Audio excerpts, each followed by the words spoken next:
Eran las 10 de la noche del 8 de octubre de 2010, cuando la central telefónica del 911 en la ciudad de Markham, en Canadá, recibió la llamada de una mujer joven que estaba en un ataque de nervios. Se llamaba Jennifer Pan y le dejó saber a la operadora que un grupo de hombres había entrado en la casa en la que vivía con sus padres en el suburbio de Unionville para robarles. Antes de meternos a fondo, no olvides suscribirte a nuestro canal y activar las notificaciones para mantenerte al día con nuestras actualizaciones. Le habían exigido dinero y al no responder a sus pedidos, lo habían atado a los tres. A sus padres lo habían guiado al sótano, mientras a ella le habían dejado atada a un poste en su cama, donde la estaba llamando. Incapaz de desatarse o ir en auxilio de sus padres, Jennifer había escuchado cómo los intrusos disparaban varias veces. Incluso aseguró a la operadora que sus padres habían sido asesinados, aunque en el segundo 34 de la llamada, el grito de su padre evidenció que no era así. De hecho, su padre, muy débilmente, que ya había recibido un disparo en la cabeza y otro en el hombro, Hyun Han Pan, logró subir del sótano y salir de la casa para pedir ayuda a los vecinos antes de desplomarse, en la vereda pidiendo el conocimiento. Sus heridas eran tan graves que si bien se lo llevó al hospital de la ciudad de Markham Southville, de inmediato debió ser trasladado en helicóptero hasta Sunnybrook Hospital, en Toronto, donde lo pusieron en un coma inducido para ayudarlo a recuperarse. Era un crimen horrendo. La mujer de Huey, y por lo tanto la madre de Jennifer, Bich Han Pan, no había logrado sobrevivir a sus heridas. Los múltiples disparos que había recibido en el rostro acabaron con su vida antes de que la policía siquiera llegara a la escena. Desde un principio, la policía canadiense encontró la escena un tanto extraña. El supuesto grupo de hombres que habían entrado a robar se habían llevado como motín únicamente el dinero en efectivo y nada más, ignorando, por ejemplo, los 3 juegos de llaves de los autos que estaban estacionados en el garaje de la casa u otras cosas de valor. Pero eso no estaba siquiera cerca de ser lo más extraño que se encontró la policía. Al examinar la casa en búsqueda de posibles entradas, se dieron cuenta de que los ladrones no habían entrado de forma forzada. La única forma en que hubieran podido entrar era por la puerta principal y tampoco la habían roto. Era como si alguien la hubiese dejado abierta a la espera de que ese grupo de hombres entrara. A los oficiales también les llamó la atención la historia de Jennifer. La chica de 24 años había asegurado que había llamado 911 mientras seguía atada. Sin embargo, cuando la policía le pidió en el primer interrogatorio esa madrugada que les mostrara cómo lo habían hecho, no pudo replicarlo. Argumentó que estaba nerviosa y cansada, preocupada por su padre, algo que si bien sonaba lógico, no coincidía con lo de Jennifer demostraba. Desde que habían sucedido los hechos, en ningún momento Jennifer se había mostrado nerviosa, triste o siquiera afectada por la muerte de su madre o la situación sumamente grave de su padre. Pero más allá de estas sospechas, Jennifer era la única testigo de lo que había sucedido, y más allá de que le interrogaron durante 10 horas, durante la madrugada del 8 de octubre. La historia que contaba era siempre la misma, sin ningún error o diferencia que le ayudara a comprobar que mentía. Las sospechas de la policía fueron confirmadas el 12 de noviembre, cuando el padre de la chica del coma despertó, y lo primero que hizo fue declarar. En su testimonio, dijo que mientras él usaba todas sus fuerzas para salir de la casa y pedir ayuda, había visto a su hija en la primera planta, hablando tranquilamente con uno de los intrusos, como si fueran sus amigos. Afirmó que además su hija no estaba atada como la habían declarado. Con esta información en su poder, el detective William Goetz interrogó a Jennifer el 22 de noviembre, utilizando una estrategia muy común entre detectives. Le dijo que sabía todo lo que había hecho. Aterrada por haber sido descubierta, la joven se quebró y confesó haber sido responsable de orquestar el homicidio de sus padres. En su primera versión, Jennifer dijo que estaba muy deprimida y que deseaba terminar con su vida, pero que no se animaba a hacerlo, por lo que se había puesto en contacto con un grupo de hombres para que entraran a su casa y la asesinaran, haciéndolo ver como un accidente. Pero los sicarios se habían equivocado y habían asesinado a sus padres en vez de a ella. Por supuesto, nadie le creyó esa historia y quedó arrestada de inmediato, mientras la policía investigaba el motivo tras el macabro plan de la chica. Así descubrieron que Jennifer no era la hija aplicada, brillante, que había hecho creer a sus padres desde secundaria, sino que en realidad era una mentirosa compulsiva que al verse descubierta, decidió que la única forma de salir airosa de la situación era asesinando a sus padres. Los padres de Jennifer, Bich y Huey, eran ambos originarios de Vietnam, pero se habían conocido en Toronto, en Canadá, en 1979 de casualidad. Sus raíces en común y su forma de ver la vida hizo que se enamoraran uno del otro muy rápido, y se casaran poco tiempo después de conocerse. Ambos habían migrado de su país con el mismo objetivo, lograr una vida mejor, con un ascenso económico. Pero para lograrlo, se mantuvieron ahorrando durante años, trabajando muchas más horas de lo que debían y limitando sus gastos a los más mínimos, incluso cuando en 1986 nació su primera hija, Jennifer, y 3 años después, Felix, su hijo menor. La ambición del matrimonio no era únicamente económica, también querían que sus hijos pudieran alcanzar una educación superior mejor a la que ellos habían tenido, y así también alcanzar mejores trabajos y futuros que el de ellos. Y para que lo lograran desde que sus hijos eran muy pequeños, determinaron que iban a educar a sus hijos de una forma estricta y exigente. Desde que Jennifer empezó a entrar en la primaria, se le exigieron que tuviera notas perfectas. Pero no solo iba a la escuela, sino que también asistía a clases de piano, flauta, ballet, patinaje artístico, artes marciales y natación. En otras palabras, Jennifer no tenía un momento libre para hacer cosas normales de niños como jugar o divertirse. Sus padres tenían otros planes para ella. Deseaban que se convirtiera en deportista olímpica y le exigían como si ya no lo fuera. El desgaste de su cuerpo era tal que poco tiempo después, Jennifer se rompió los ligamentos de una de sus rodillas. El sueño de ser patinadora artística quedó descartado. Cuando estaba en 8º grado, su salud mental también empezó a deteriorarse. Empezó a lastimarse a sí misma. Ya no podía soportar el ritmo que sus padres la hacían llevar. Jennifer iba al colegio de mañana, pero cuando salía tenía que ir directo a muchas de sus clases extracurriculares que la mantenían ocupada hasta las 10 de la noche, cuando llegaba a casa, pero su día no acababa ahí, ya que era obligada a estudiar 2 horas antes de irse a dormir, por lo que se acostaba pasando la medianoche y apenas dormía un par de horas antes de volver a su rutina. Sus padres no le permitían tener celular, verse con sus amigos y mucho menos tener novio, pero gracias a que pertenecía a varios clubes en la secundaria, pudo conocer a Daniel Wong, a que al igual de ella tenía origen asiático. Durante un tiempo su relación fue platónica, pero durante una gira que la banda escolar hizo en Europa, los dos adolescentes se pusieron de novios y desde entonces Jennifer empezó una red de mentiras que acabarían con la muerte de su madre y el intento frustrado de matar a su padre. Las calificaciones de Jennifer empezaron a bajar en 9º grado, cuando pasaba más tiempo con Daniel, que yendo a clases sus notas ya no eran todas excelentes, sino que habían empezado a bajar ligeramente. No era algo drástico, pero sabía que sus padres no lo permitirían, por lo que en vez de mostrarles el boletín, decidió falsificar el suyo. Para eso utilizó sus boletines anteriores, la fotocopiadora del colegio, unas tijeras y pegamento. El resultado fue tan bueno que sus padres ni siquiera sospecharon que aquellas no eran sus notas reales. Ya a finales del secundario, Jennifer aplicó para una admisión temprana a la Universidad de Ryerson, en la que su padre quería que estudiara farmacia. Dado su historial de notas perfectas, Jennifer fue aceptada, aunque su promedio hubiese bajado drásticamente en el último tiempo. La única condición que la universidad puso era que debía salvar todas las materias a final de año. Jennifer no puso esfuerzo en estudiar y no las salvó, por lo que la universidad le revocó la admisión. Aterrada de decirles la verdad a sus padres, volvió a mentir. Creó desde cero una carta de admisión por la parte de la universidad y afirmó haber conseguido no solo un préstamo universitario, sino también una beca de $3.000 que le permitía cubrir por completo los gastos de la carrera. Pero eso no era suficiente para que sus padres creyeran que iba a la universidad, así que todas las mañanas salía de su casa y se sentaba en una cafetería a hacer tiempo. También compró varios libros del tema de su supuesta carrera y miraba vídeos en YouTube para estar preparada si sus padres o alguien de la familia le preguntaba algo sobre sus estudios. La mentira era compleja y rebuscada, pero sus padres no sospecharon de que ella durante unos cuantos años, hasta que su hija se había graduado y titulado. Para ese entonces, Jennifer inventó que había conseguido un trabajo de voluntaria en el hospital de niños de la ciudad, y para apoyar su mentira, compró una túnica blanca y otros elementos que le hicieran parecer una profesional de salud. Sin embargo, se le pasó un detalle por alto. No tenía identificación para entrar al hospital, y en su túnica no estaba bordado su nombre. No tenía lo básico para entrar en un hospital, y aquello le resultó extremadamente sospechoso. Así que después de pensarlo mucho, sus padres decidieron poco tiempo antes de los hechos que la llevarían a su trabajo, y si bien Jennifer intentó evitarlo, sus padres eran determinados y no pudieron evadirlos. Finalmente, un día la hicieron subir a su auto y la llevaron hasta el hospital en que supuestamente trabajaba.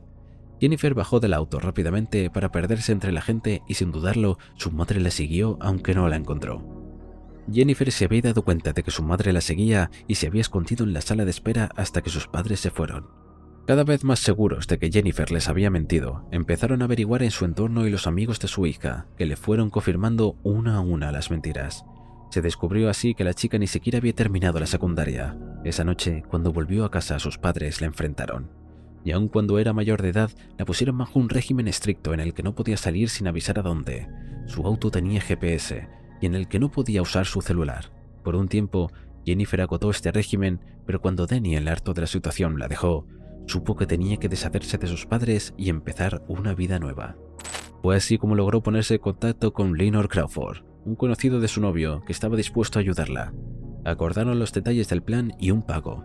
Crawford podría llevarse todo el dinero que encontrara en la casa, y cuando Jennifer recibiera su herencia, le daría otros $10,000 por matar a sus padres. El resto del plan ya lo conocemos. La policía de Markham fue capaz de encontrar cientos de mensajes entre Crawford y Jennifer, que dejaban en evidencia su plan, pero también pudieron identificar a los otros dos hombres que habían actuado con él, Eric Carty y David Malehram. El juicio contra ellos inició en marzo de 2014 y duró unos 10 meses. Todos ellos eran acusados de homicidio y conspiración para asesinato, pero tanto Jennifer como los tres hombres negaron todos los cargos. El 13 de diciembre de 2014 se determinó la culpabilidad de todos los implicados y se les sentenció a cadena perpetua. Jennifer y sus abogados apelaron esta decisión y lograron que su condena pasara a 35 años. Oliver Boundin y Lucien Pierrot tenían una diferencia de edad de 30 años, pero esto nunca les había impedido ser grandes amigos y establecer una relación casi tan cercana como la de un padre e hijo. Sus personalidades e historias de vida eran muy similares. Eran hombres comunes y corrientes que vivían en la comuna francesa Autun-de-Perche, donde todo el mundo los conocía. Los dos llevaban una vida muy tranquila. Ninguno de ellos tenía enemigos o personas que desearan hacerles daño. No había motivo lógico para que alguien quisiera hacer daño a estos dos hombres, que pasaban gran parte de su tiempo en compañía del otro, disfrutando de su amistad, casi siempre con la presencia de una botella de vino o otra bebida alcohólica de por medio. Más allá del pasatiempo cuestionable de tomar más de lo necesario, Oliver y Lucien eran miembros queridos de su comunidad al norte de Francia y quedó demostrado el 3 de agosto de 2017. Alrededor de las 6 de la mañana, mientras se preparaba para salir a trabajar, una de las vecinas de Lucien, a quien amistosamente sus amigos y conocidos llamaban Pepperet, vio desde su ventana a los dos hombres en su patio. Oliver, el más joven, estaba tumbado en el suelo y Lucien, de 69 años, estaba doblado sobre sí mismo, recostado sobre la mesa, todavía servida. No era una escena típica, pero tampoco le preocupó. Todo el pueblo sabía cuán largas eran las cenas de aquellos dos amigos y cuando el alcohol se bebía en ellas. Así que, convencida de que habían pasado copas de más, otra vez, la vecina cerró su ventana y se fue a trabajar como cualquier otro día. Todavía riéndose del estado en que Pepere y su amigo habían terminado la noche anterior. Al mediodía, cuando esta mujer volvió a su casa, notó que ninguno de los dos hombres se había movido. Estaban en la misma posición que los había visto hace más de 6 horas. Fue entonces cuando empezó a darse cuenta de que algo iba mal. Asustada, preocupada, abrió su ventana y empezó a gritar, en un intento de despertarlos, pero nuevamente ninguno de ellos respondió. Fue entonces que empezó a sospechar de que ambos hombres estaban muertos, por lo que nerviosamente avisó a la policía de la comuna, que se encontró en una escena macabra, pero sobre todo perturbadora. La policía halló que la mesa estaba puesta para empezar a cenar. Tenía su mantel a cuadros rojos y blancos. Los platos servidos con carne y frijoles estaban sobre la mesa, junto a los cubiertos. Una botella de vino, una barra de pan y un plato con queso camembert que apenas tenía indicio de que había sido comido. A las copas de vino servidas sí que les faltaba un buen trago, por lo que después de examinar los cuerpos y determinar que no había ninguna señal de que hubiesen sido atacados, heridos o asesinados por un tercero, los oficiales, desconcertados, decidieron enviar la comida al Instituto Pasteur en París para que fuese analizada. Era un hecho muy curioso y extraño, no solo para la policía, sino para las 1.220 personas que vivían en la comunidad. Las teorías y rumores empezaron a divulgarse, ya no solo por el pueblo, sino por todo el país e incluso internacionalmente. ¿Habían estado los frijoles enlatados envenenados? ¿Habían hecho algún tipo de pacto suicida? Eran algunas de las muchas preguntas que giraban en torno a la extraña muerte de estos dos hombres. Las dudas no se aclararon cuando los resultados fueron devueltos por el parte del Instituto Pasteur. Sus análisis descartaron la posibilidad de que hubieran podido ser víctimas de algún tipo de intoxicación por la ingesta de alimentos. La comida no estaba envenenada ni presentaba ningún riesgo toxicológico. Con más dudas que respuestas conseguidas, la policía debió esperar una semana antes de entender lo que había sucedido gracias a las autopsias de los dos hombres. La autopsia de Lucien Pierrot determinó que al momento de fallecer, el hombre de 69 años tenía un nivel de 2,4 gramos por litro de sangre, una cantidad sumamente considerable de alcohol que provoca una alteración considerable en la percepción del individuo, además de generar comportamientos impulsivos e impredecibles. Probablemente por esto fue que Pepere, a quien le faltaba varios de sus dientes, intentó tragar un pedazo de carne de 44 gramos, es decir, la mitad de un filete de una sola vez. Por su parte, Oliver, de 38 años, sufría de cardiomialgia, una alteración congénita que implica que el corazón de quien la padece sea mucho más grande de lo normal. Su autopsia permitió conocer que su corazón pesaba 500 gramos, 200 más de lo normal. Además, el corazón de Oliver estaba en muy mal estado. Estaba hipertrofiado debido a su consumo constante de alcohol, por lo que si bien era joven, la impresión de ver a uno de sus amigos más cercanos fallecer atragantado le provocó un ataque del miocardio que acabó con su propia vida. No había existido homicidio y mucho menos suicidio. Había ocurrido lo impensable, una oportunidad en millones. Fallecieron en una extraña cadena de hechos desafortunados. El segundo caso de este vídeo también sucedió en Europa, pero esta vez en un pequeño pueblo de Suecia llamado Loftahammar, donde su población apenas supera los 400 habitantes.